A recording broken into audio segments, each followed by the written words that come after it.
Diversament crisi i la implantació salvatge de les mesures d'austeritat, l'únic que s'ha demostrat és la insostenibilitat econòmica, social i ecològica d'aquest sistema basat en la despossessió i l'espoli del 99% de la cultura, imposant les seves formes, la mercantilització, la precarització, l'especulació. Però la cultura és un dret fonamental. Avui, més que mai, la cultura és al carrer en les formes d'expressió, de representació i de lluita que som capaces de construir i viure als marges d'un sistema que ens desposseeix de manera continuada dels imaginaris, de drets i de vides dignes.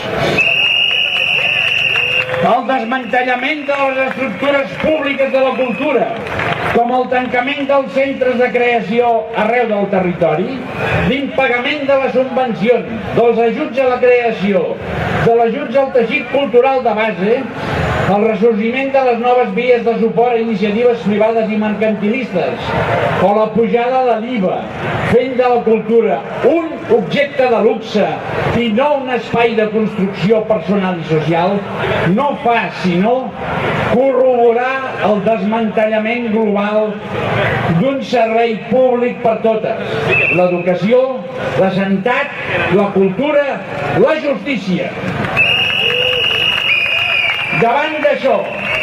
Marea Roja, Cultura en Lluita, defensa una cultura de base, el teixit creatiu, els drets de les persones que treballen per la cultura i el dret de les persones a accedir a construir lliurement una cultura per una vida digna. Estan matant la cultura, com la sanitat pública, l'educació i la majoria dels nostres drets fonamentals. La cultura és als carrers, la cultura és cosa de totes, la cultura és un dret, no és un luxe.